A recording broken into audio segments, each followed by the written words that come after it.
Sumainyo ang Panginoon. At sumaiyo rin. Ang mabuting balita ng Panginoon ayon kay San Lucas. Papuri sa iyo, Panginoon. Noong panahong iyon, naroon sa templo ang isang propetang babae na ang pangalan ay Ana, anak ni Phanuel na mula sa lipi ni Aser. Siya'y napakatanda na.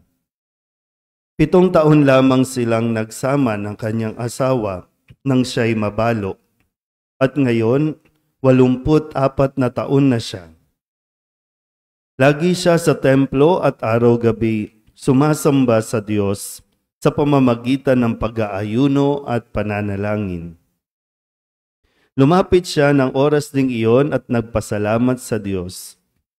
Nagsalita rin siya tungkol kay Jesus sa lahat ng naghihintay sa pagpapalaya ng Diyos sa Jerusalem.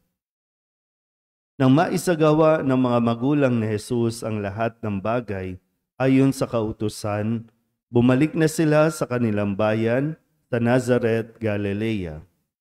Ang batang si Jesus ay lumaking malakas, marunong at kalugod-lugod sa paningin ng Diyos. Ang mabuting balita ng Panginoon. Pinupuri ka namin, Panginoong Hesukristo. Umupo ang lahat. Isang mapagpalang umaga po sa inyong lahat. Merry Christmas po. Tayo ay nasa ika-6 na araw ng ating pong pagdiriwang ng Pasko ng pagsilang ng ating pong Panginoon.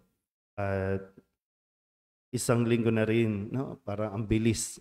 Isang linggo ang nakalipas ng ating pong ipagdiwang o nang pumasok tayo sa ganitong panahon, no? Ang Pasko.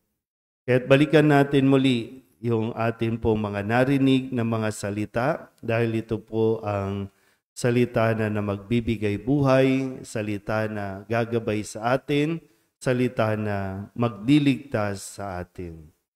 Nung Lunes, sa pagdiriwang po natin ng araw ng Kapaskuhan o araw ng kapanganakan ni Jesus, ng ibalita ng mga anghel sa mga pastol, ito rin ang ipinarinig sa atin. Sabi ng mga anghel, huwag kayong matakot. Ako'y may dalang mabuting balita para sa inyo na magdudulot ng malaking kagalakan sa lahat ng tao. At tunay naman, no? Nung Lunes, December 25, lahat ay naging masaya. Lahat ay nagkaroon ng pagkakataon para magdiwang. Nung Martes, pinaalala sa atin kung gaano nga ba talaga tayo katapat sa ipinagdiwang natin nung Lunes. Ikinilala ba talaga natin itong batang ito na isinilang na magiging tagapagligtas natin, magtatanggol sa atin.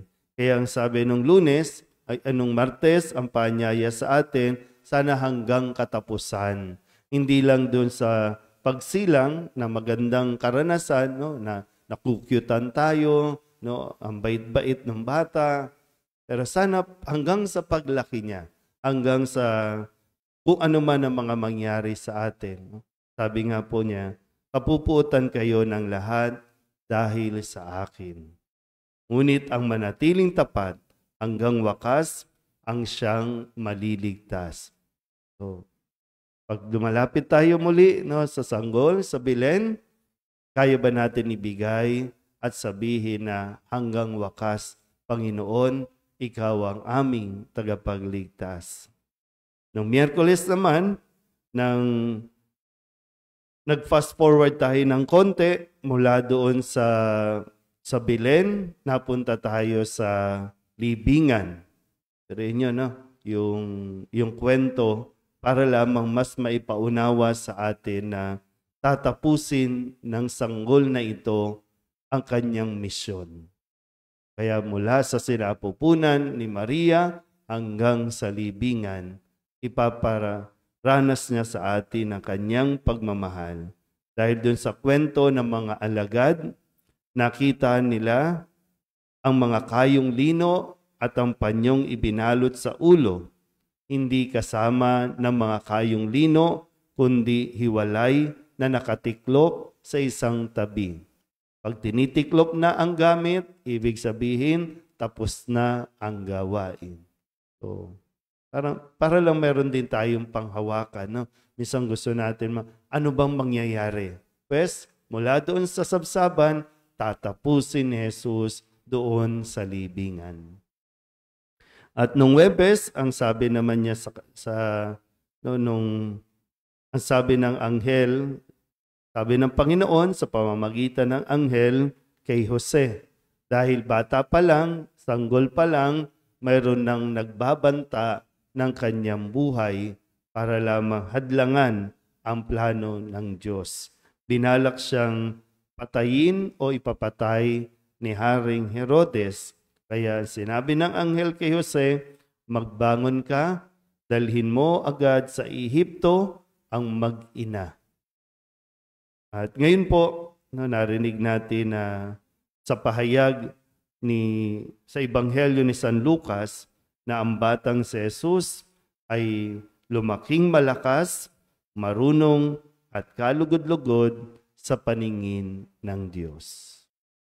Pero magandang paalala po rin sa atin, no? Lalo na po, karamihan po sa inyo mga magulang ang nagsisimba o nakikisa sa misa nating ito. Napakahalaga po na ginagabayan ang mga bata. Hindi lang po ito kapag nailuwal nyo na, okay na, bahala na siya sa buhay niya, na matututo naman yan, mabubuhay naman yan. Pero yung gabay na dapat na ibinibigay ng magulang, lalo tigit yung pagbibigay ng pangaral o aral para sa kanila. Pagpapakilala kung sino sila at kung ano ang dapat nilang gawin sa Panginoon. Ito yung importante na madalas kinaliligtaan nating gawin sa kanila. Hindi po sapat yung makapagbigay ka ng mga material na bagay, laruan, minsan ginagamit natin yung mga gadget, bibigyan mo lang ng gadget para manahiming, para hindi ka istorbohin, pero ano ang nangyayari sa mga kasalukuyang mga bata na lumalaki ngayon? Dito sa lugar natin, maraming lumalaki sa lansangan, marami yung napapabayaan, maraming hindi na nga sumusuwa, yung nananaway. No? Hinahayaan na lang natin paano sila mag-usap, paano sila maglaro. Kung kaya, imbis na lumaking malakas, marunong, mahihina. At minsan dinadaan sa tapang, mga war freak, bata pa lang, mainitin na ulo, kasi hindi natin natuturuan din paano humarap o ayusin ang mga conflict na kanila pong nararanasan.